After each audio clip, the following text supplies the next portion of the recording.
Good morning. चलिए आज हम लोग चैप्टर 12 के ही क्वेश्चन एक्सरसाइज नंबर 4 के 5, 6, 7, 8, 9 कुछ क्वेश्चन बच गए थे, उनको देखना है। क्वेश्चन नंबर 6 देखना है एक्चुअली में, तो 6 का डायग्राम पहले हम लोग देख लेते हैं। चलिए क्वेश्चन नंबर 6 ये चैप्टर 12 एक्सरसाइज 4 क्वेश्चन नंबर 6 देखिए डायग्राम। देखिए ये सेमी सर्कल बना हुआ है अर्धवृत्त, और अर्धवृत्त में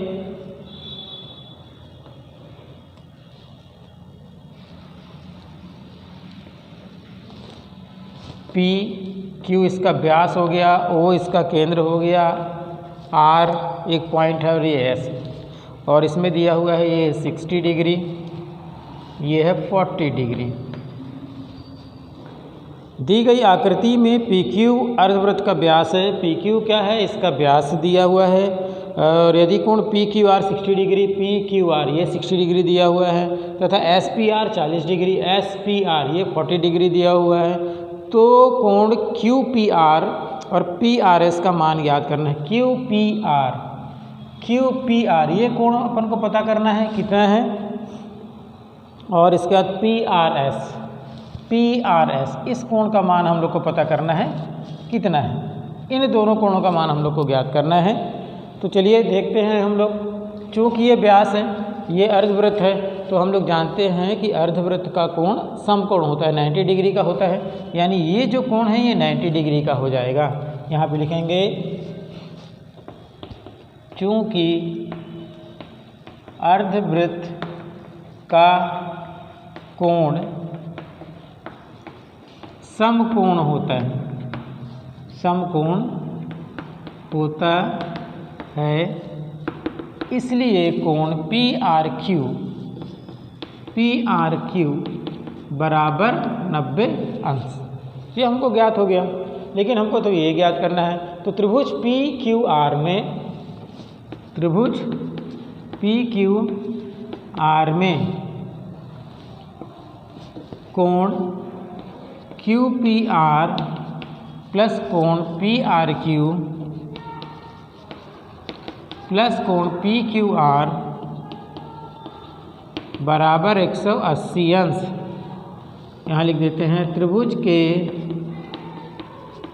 तीनों कोणों का योग 180 अंश होता है। तो चूंकि त्रिभुज पी क्यू आर में त्रिभुज के तीनों कोणों का योगफल 180 अंश होता है, इसलिए तीनों कोण, एक ये कोण हो गया, एक ये कोण हो गया, एक ये कोण हो गया, तीनों कोणों का योगफल 180 अंश। अब देखते हैं किनका मान हमारे पास है, किनका मान नहीं है। क्यू पी आर का मान ज्ञात करना है। पी आर क्यू का मान 90 अंश है, यहाँ से देखिए, और पी क्यू आर का मान है 60 degree equal to 180। Q P R 50, 9, 6, 90 और 60 क्या हो जाएगा 150, 180 माइनस 150, क्यू पी आर 180 में 50 माइनस करोगे 30। तो ये आपका एक आंसर आ गया यहाँ पे जो आपको ज्ञात करना था, और ये कोण अपन लोग को ज्ञात करना है। तो इस कोण को ज्ञात करने के लिए ये कोण और ये कोण, ये चक्रीय चतुर्भुज है। चक्रीय चतुर्भुज के सम्मुख कोणों का योगफल 180 अंश होता है। तो इस कोण का योगफल 180 अंश निकाल लेंगे, तो ये कोण अपन निकाल लेंगे, तो ये कोण ज्ञात हो जाएगा। और त्रिभुज पी एस आर में ये कोण पता है, तो हमको ये कोण भी ज्ञात हो जाएगा। अब चक्रीय चतुर्भुज पी क्यू आर एस में कोण पी क्यू आर प्लस कोण पी एस आर बराबर 180 अंश। पी क्यू आर का मान 60 अंश है।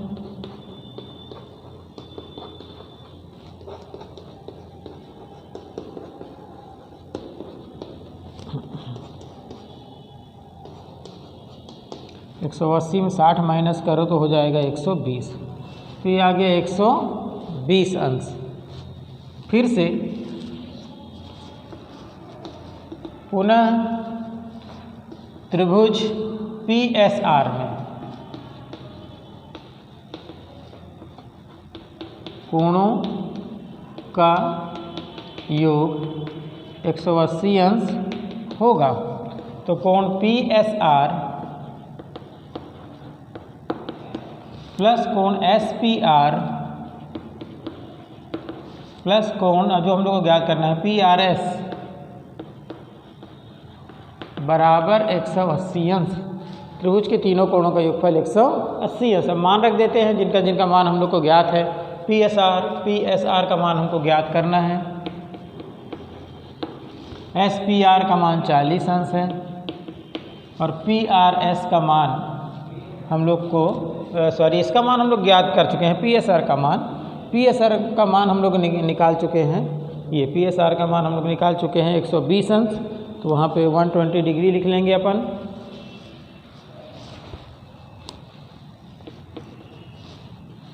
और PRS का मान हम लोग को ज्ञात करना है। तो 120 और 40 हो जाएगा 160।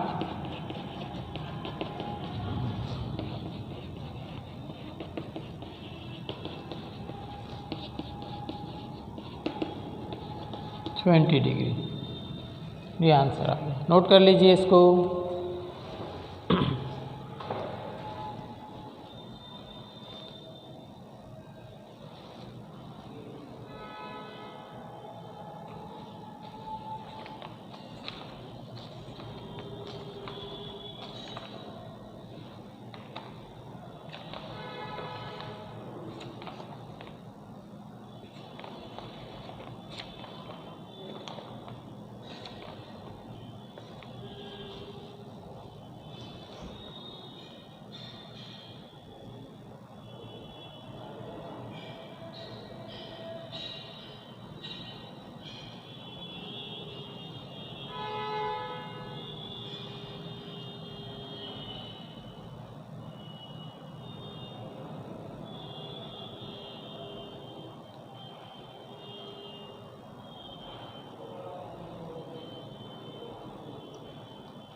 क्वेश्चन नंबर 7, यदि एक चक्री चतुर्भुज के विकर्ण वृत्त के व्यास हों तो सिद्ध कीजिए कि वह एक आयत होगा।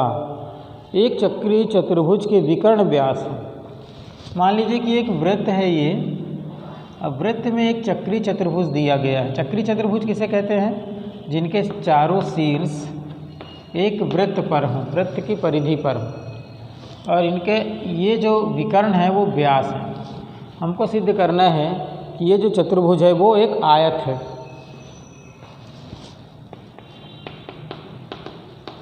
ज्ञात है चक्रीय चतुर्भुज ABCD जिसका विकर्ण AC तथा BD व्यास है।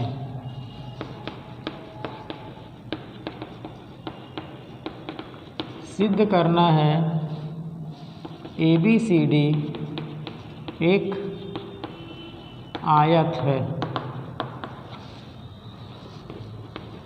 उपपत्ति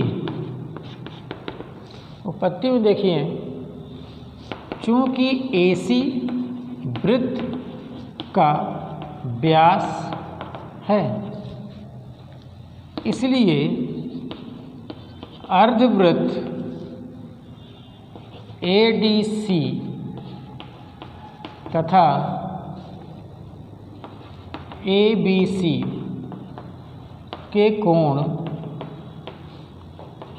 समकोण होंगे, क्योंकि अर्धवृत्त का कोण क्या होता है? समकोण होता है। इसलिए कौन कौन से, अब AC ये व्यास हो गया, ये व्यास है, तो ये जो ADC कोण है ये और ABC कोण है ये 90-90 अंश के हो जाएंगे। कोण ADC बराबर कोण ABC बराबर 90 अंश, तथा BD भी वृत्त का व्यास है, इसलिए जब BD व्यास है तो BCD और BAD अर्धवृत्त BCD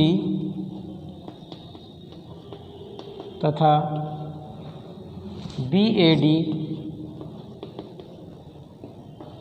के कोण समकोण होंगे। इसलिए कोण BCD बराबर कोण BAD बराबर 90 अंश। समीकरण 1-2 से कोण BAD बराबर कोण BCD बराबर कोण ABC बराबर कोण ADC, ये सभी कोण 90 अंश के हो गए। किसी भी चतुर्भुज के यदि सभी कोण 90 अंश के हो जाएंगे तो वो आयत हो जाएगा। इसलिए ABCD एक आयत है। नोट कर लीजिए इसको भी।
क्वेश्चन नंबर 8 देखिए, आकृति में पी क्यू आर एस एक चतुर्भुज है। यदि कोण पी क्यू आर वाई के बराबर है तो सिद्ध कीजिए कि पी क्यू आर एस एक चक्रीय चतुर्भुज है।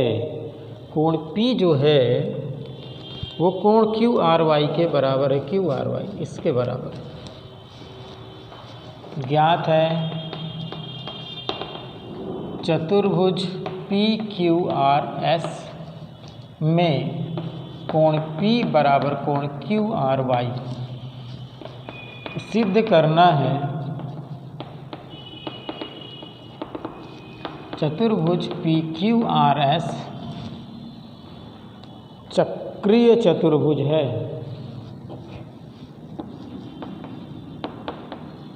चक्रीय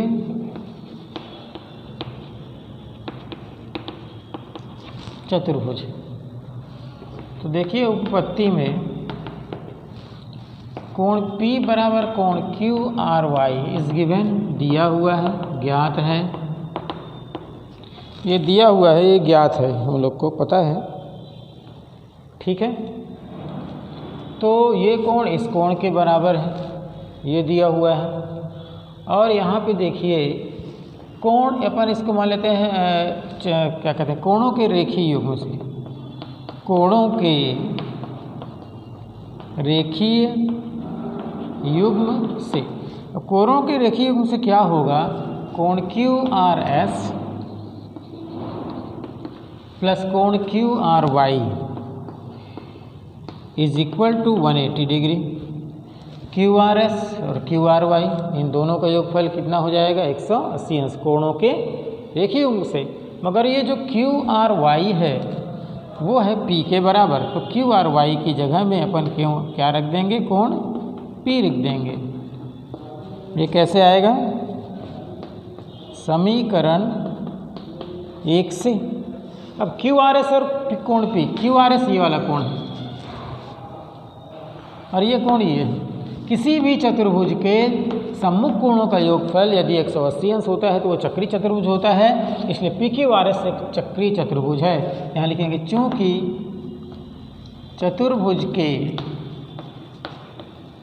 सम्मुख कोणों का योग 180 अंश है, इसलिए पी क्यू आर एस चक्रीय चतुर्भुज है। यही सिद्ध करना था, नोट कर लीजिए इसको।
क्रमांक 9, यदि एक समलंब चतुर्भुज की असमांतर भुजाएं बराबर हों तो सिद्ध कीजिए कि वह एक चक्रीय चतुर्भुज होगा। क्वेश्चन नंबर 9 इंपॉर्टेंट क्वेश्चन है। क्वेश्चन नंबर 9, इसमें एक समलंब चतुर्भुज दिया गया है जिसके जो असमांतर भुजाएं हैं वो बराबर हैं, ए बी सी डी। ये दोनों भुजाएं, ये असमांतर भुजाएं, ये दोनों आपस में बराबर हैं। तो सिद्ध करना है कि ये चक्रीय चतुर्भुज है। तो लिखेंगे ज्ञात है समलंब चतुर्भुज ABCD जिसमें AB समानांतर DC है, AB और DC समानांतर हैं तथा AD बराबर है BC। ये दोनों भुजाएं समानांतर हैं, ये असमांतर भुजाएं हैं लेकिन बराबर हैं। सिद्ध करना है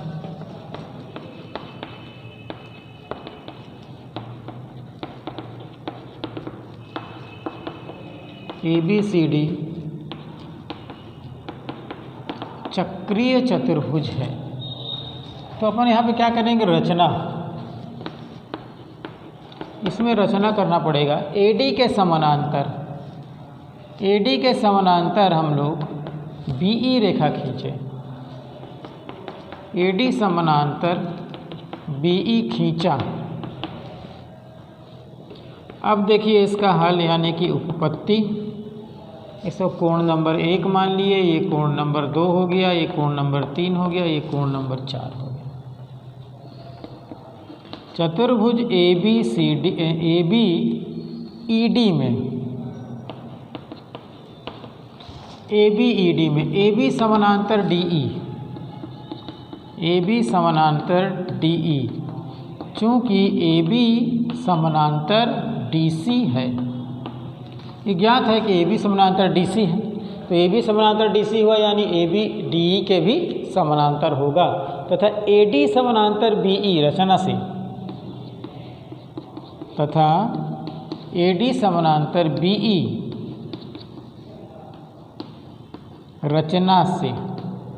रचना से इसको इसके बराबर किया है। तो ये भुजा इसके समानांतर, ये भुजा इसके समानांतर, यानी ABED क्या हो जाएगा, एक समांतर चतुर्भुज हो जाएगा। इसलिए ABED एक समांतर चतुर्भुज है। समांतर चतुर्भुज है तो सम्मुख भुजाएं बराबर होंगी, इसलिए AD बराबर BE तथा कोण 1 बराबर कोण 2। यहाँ लिखेंगे सम्मुख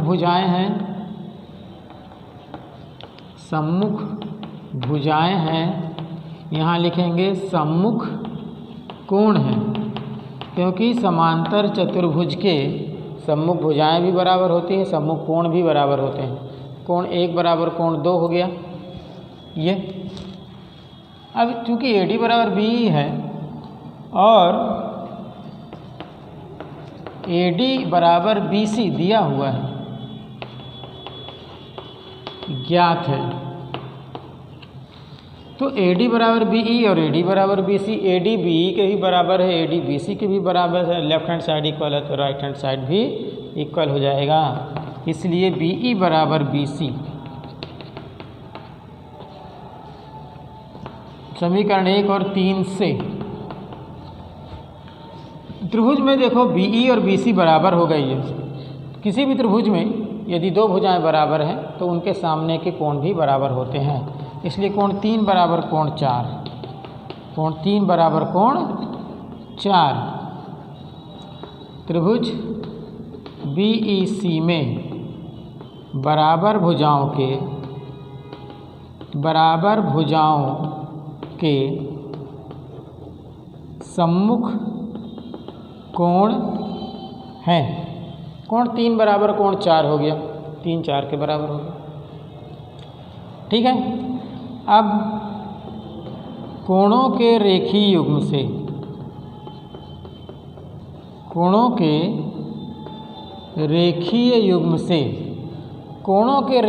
से आप देखिए कि कोण 2 और कोण 3 का योगफल 180 अंश होगा।